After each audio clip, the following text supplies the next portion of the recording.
Hello everyone and welcome to the Property Podcast. We get asked all the time, where should I be investing right now? And us talking about our hotspots every year doesn't seem to be enough. So this week, we're bringing you the buy-to-let towns you should be investing in.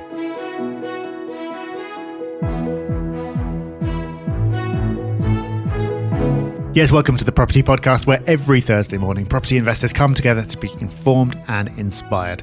Today, you're spoilt for choice. We've got 5 more investment locations for you to keep an eye on.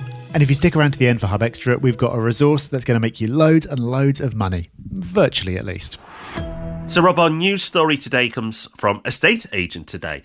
And the headline reads, 1 buyer in 6 pulls out.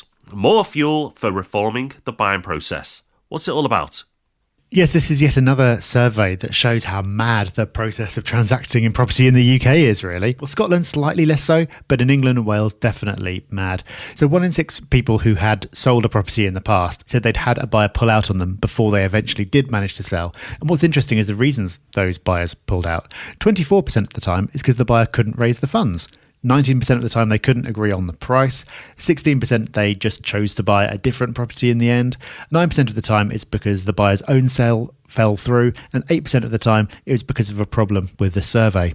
And it's just interesting because it's mad to have a system where all of those things are allowed to happen. So for example, if the surveys got done up front and shown to potential buyers, like happens in Scotland to a large extent, then that eliminates that one completely. There is talk at the moment about reservation agreements coming in. So buyers have to put down a deposit that they would lose if they ended up pulling out of the transaction, which does seem sensible. So hopefully that will happen at some point. Wouldn't hold your breath for it, given how long these things normally take. But it seems to me that a more fundamental reform of the system is needed because it is so broken. And in fact, I've written about that in my column in the Property Hub magazine, which, if it hasn't already hit your doormat, should be doing so any day now. So in last week's episode, we talked about the trend towards city centre living, the move from the suburbs back into wanting to live right in the thick of things. But that doesn't mean that the whole rest of the country has emptied out. There are plenty of places to invest outside of the major cities. We've talked about our hotspots for 2019 and where we think is going to be grabbing the headlines. But there are also lots of towns with lots of places going on, all of which deserve a mention because there's lots of exciting things happening that deserve not to be overshadowed by the big headline-grabbing multi-billion-pound investments. So today we're going to run through 5 of those towns. And a big thanks to Rob Wiggins from Property Hub, one of our colleagues who helped us put these notes together because he's got really in-depth first-hand knowledge of all of these locations. So big thanks to him. And the first on our list, Rob, is an area we both know really well because we used to have an office there. It's Warrington. I spent many a happy day in Warrington. It's always sunny in Warrington. I went to Warrington quite a lot last year and the sun seemed to be shining an unexpected amount for the northwest. So clearly that's why you should be investing there. Everyone's going to move there because it's got its own optimal microclimate. Possibly, Rob. Yeah, the microclimate is a plus point for Warrington, but it does have so much more going for it. One of the main reasons we moved our office to there originally, and it was our first office in the north, was because of its connectivity, and that absolutely stays true today. It's on the West Coast line, so direct trains from London to Warrington with no stops, and those trains are at an unbelievable 1 hour 45, so super fast connections into London, which meant that selfishly Warrington worked very well for Rob and I as we travel up and down, but also where it's positioned geographically. If you actually look at Warrington on a map, it's perfectly placed between Manchester and Liverpool as well, and it has train connectivity to both. Also, the motorway networks crisscross past Warrington, so in terms of distribution and therefore employers being attracted to Warrington, another box is ticked. And because of that, Warrington has one of the lowest unemployment rates in the UK because there are so many employers in the region. Now, it sounds like Warrington's a bit of a utopia for a property investment, and there is so much going for it. But I think we have to be fair, and we've got to be careful we don't offend the people from Warrington. But the town centre currently isn't the prettiest. Yeah, I think it's fair to say that there is work to be done in the town centre. I wouldn't say that I felt inspired walking from the station to our office. There's a shopping centre, but a lot of the shops aren't exactly high end. And there are bits that I don't know if you'd necessarily want to be walking through late at night.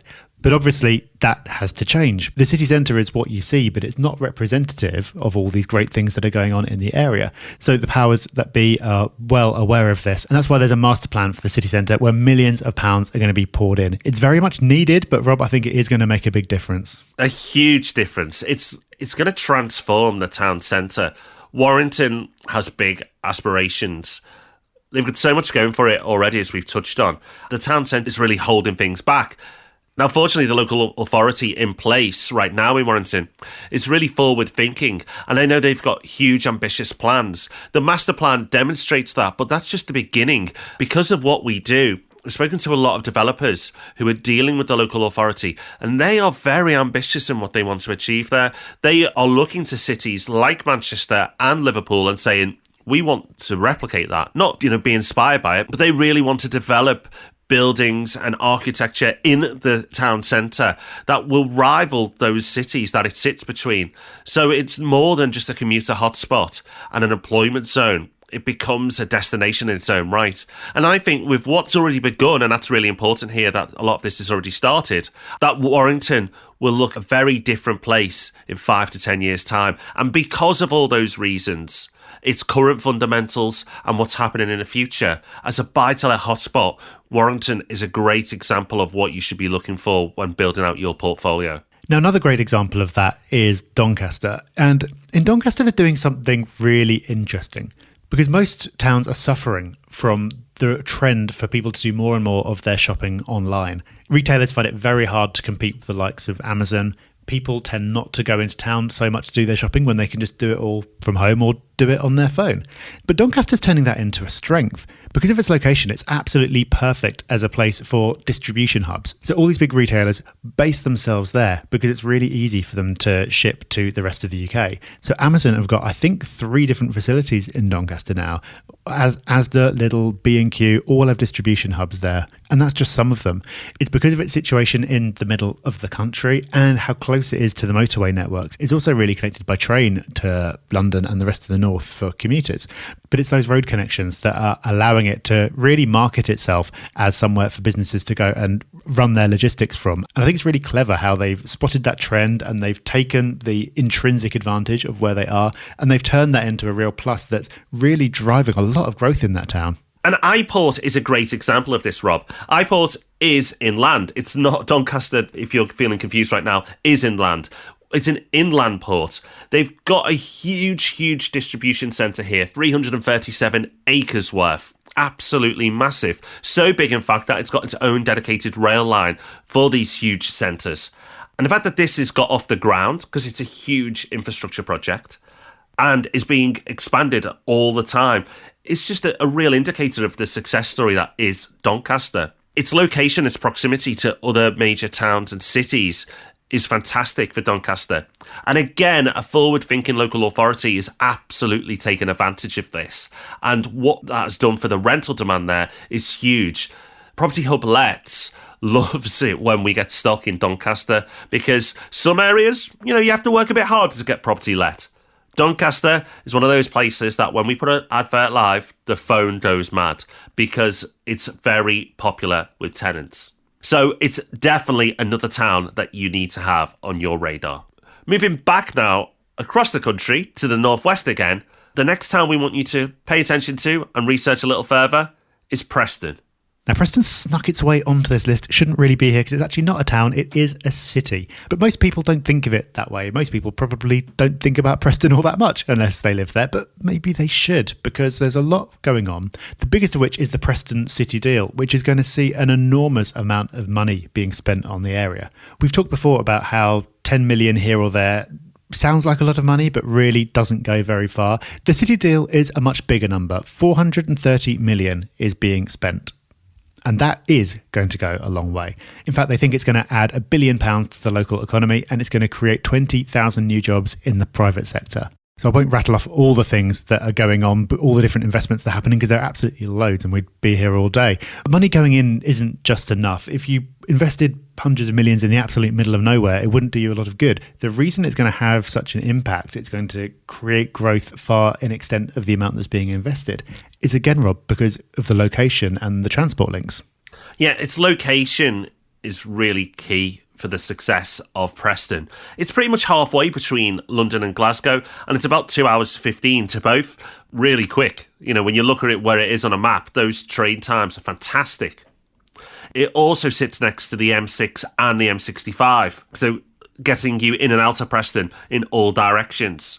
And because of this, so many employers are based in the area. Again, a huge boost to the economy.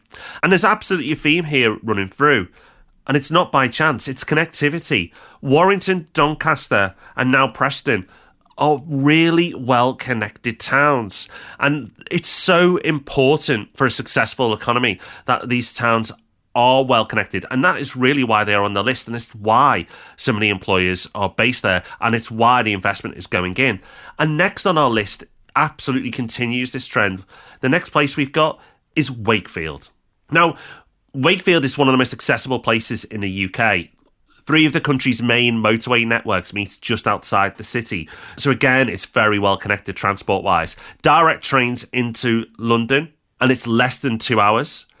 It's only 13 minutes into Leeds, 17 minutes into Doncaster, and only half an hour to Sheffield. So again, connectivity playing a major part here. Now, Wakefield, because of its proximity to Leeds being such an affluent city in its own right, has really benefited from the ripple effect. And as we progress through the property cycle, we'll continue to do so. But the economy itself in that region, now we talk about Leeds and that ripple effect, but Wakefield's own economy is very impressive because of that connectivity. The local economy is worth 6.5 billion. It's a real powerhouse of an area in terms of investment and output. And it's so much more now than just a commuter town into Leeds.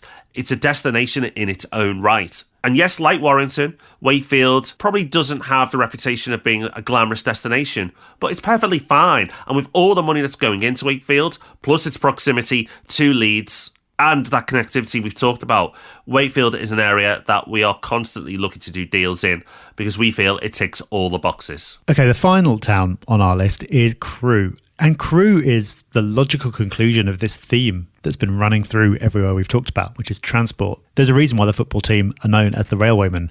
More trains go through Crewe than any other station in England. It's already extremely well connected to other cities in the north, but also to London. To look at it on a map, you wouldn't believe it because it looks like a really long way, but it only takes an hour and a half to get from Crewe to London.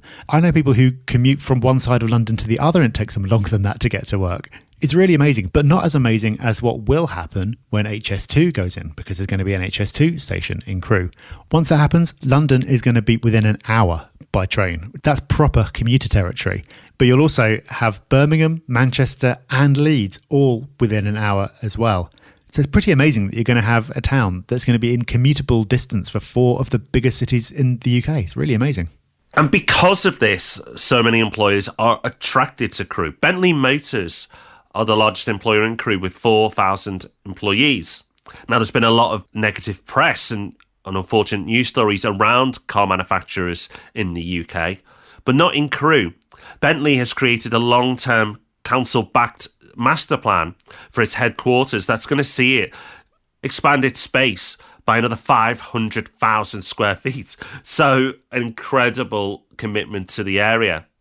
Bombardier, another major employer in the area as well. But the connectivity in Crewe is going to be incredible, but it's already very impressive, and that's why so many employers are based there. Currently, you can get a train to Liverpool or Manchester in 35 minutes, and that's without all those improvements we've talked about.